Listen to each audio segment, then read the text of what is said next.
These are two of the most powerful car brands on the planet, Ferrari and Bugatti. And when a YouTuber from Leicester came knocking on both their doors, asking for help rebuilding their wrecked supercars, their responses couldn't have been more different. One eventually said yes. The other told him to get lost. And the way this whole saga played out reveals everything you need to know about who actually respects the people buying their cars. Mat Armstrong is a 32-year-old British YouTuber with over 6.3 million subscribers who built his entire channel on one simple concept: buying wrecked cars and bringing them back to life on camera. He started out filming BMX tricks back in 2013. But after an injury and years of working in his dad Tony's garage, he pivoted to cars.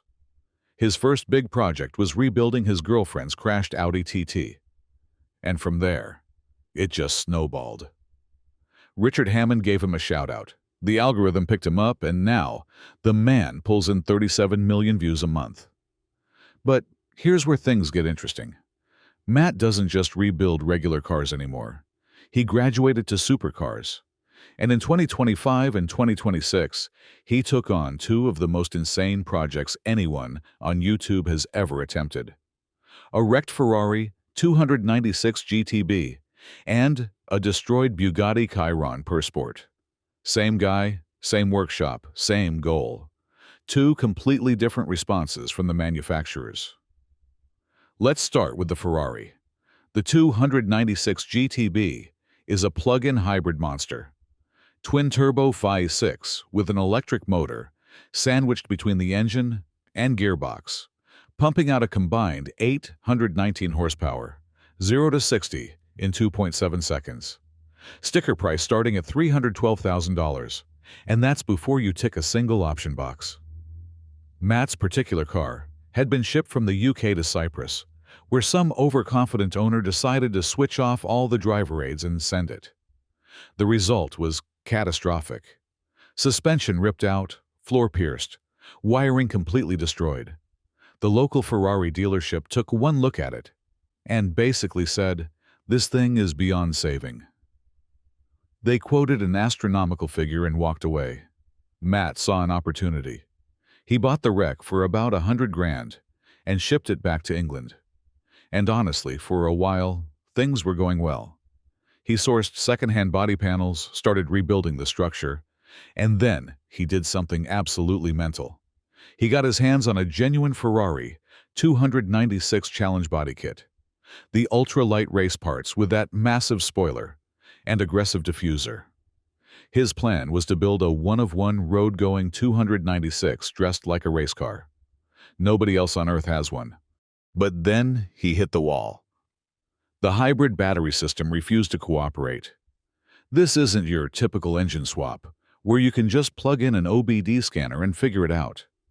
The 296's hybrid controller module was blocking the car from starting entirely, and only Ferrari's proprietary diagnostic tools could address it. Mat spent over $20,000 on a new battery system alone, $18,000 just for the hybrid battery pack. Nothing worked. Then it got worse. Ferrari started blocking his parts orders. They'd initially let some components through, but once they figured out what he was building, they shut the door. A Ferrari representative told him the company wanted to ensure every part goes to the correct vehicle. In other words, they didn't want their race-spec challenge parts bolted onto a salvage title rebuild being filmed for millions of people. And here's the real catch-22 that made this whole situation maddening. Ferrari's policy says a crash-damaged car can't come into the dealer network for diagnostics until it's been inspected and signed off by a Ferrari-approved body shop. But you can't get the car running without Ferrari's diagnostic tools. So you need Ferrari to fix the car, but Ferrari won't touch the car until it's already fixed. That's the kind of corporate logic that makes you want to put your head through a wall. Mat went directly to Ferrari's corporate office, emailed them, laid out the situation, and on March 30th, 2026, they finally responded. Ferrari agreed to help, but with strict conditions. The car had to be mechanically complete before they'd even let it through the door. No guarantees on cost. No guarantees it would be simple. But at least the door was open. As of right now, the 296 still won't start, but there's a path forward. Now let's talk about Bugatti, because this is where the story takes a very different turn. The Bugatti Chiron Sport is genuinely one of the rarest cars ever built. Only 60 units were produced.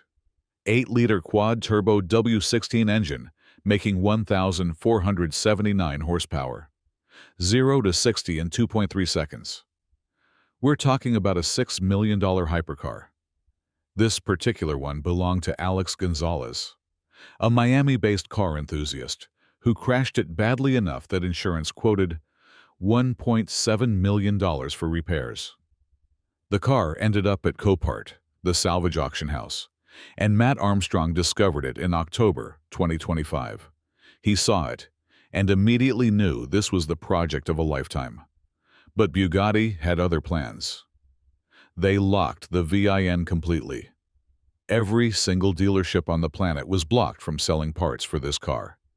When Mat visited a Bugatti dealer in January 2026, he learned the full extent of the problem. The company's official position was that structural carbon fiber damage cannot be repaired to factory standards, only replaced. And replacing a Chiron monocoque essentially means buying a new car. Mat pushed back. He publicly said Bugatti's customer service hasn't been as fast as their cars, and that it looked like his team would have to make all the service parts themselves. And that's exactly what they did. They custom-built radiators from scratch, which is insane when you consider the Chiron has 10 of them. They sourced airbags from an Audi A3 that turned out to be fully compatible.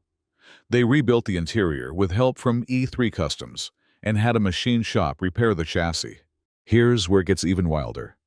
Mat Rimac, the actual CEO of Bugatti Rimac, was watching the whole thing unfold. He jumped on Instagram and said, "Most of what you hear about Bugatti repair costs online is simply not true." But he still wouldn't sell Mat parts. Mat's response was telling. He said he believed someone else within Bugatti had vetoed the parts supply, because Rimac had apparently told him privately that it could be done. The tone changed, and Mat suspected corporate politics were at play behind the scenes. But you know what? Despite all of that, despite the CEO of the company publicly saying it was impossible, on March 9th, 2026, Mat Armstrong fired up that W16 engine for the first time. The car started. It went into gear. It drove. A custom exhaust gave it an even deeper, throatier sound than stock. The man proved Bugatti wrong with his own 2 hands. And that's the real story here. Ferrari made Mat jump through hoops, absolutely. They blocked parts, they created bureaucratic nightmares, and they made him rebuild the entire car before they'd even look at it. But eventually, they came to the table. They said yes, with conditions, but yes. Bugatti said no. Completely, totally, permanently no. Locked the VIN, refused all parts, had their CEO publicly dismiss the project, and walked away. And Mat still got the car running. This whole saga is bigger than one YouTuber and 2 supercars. It's about the right to repair.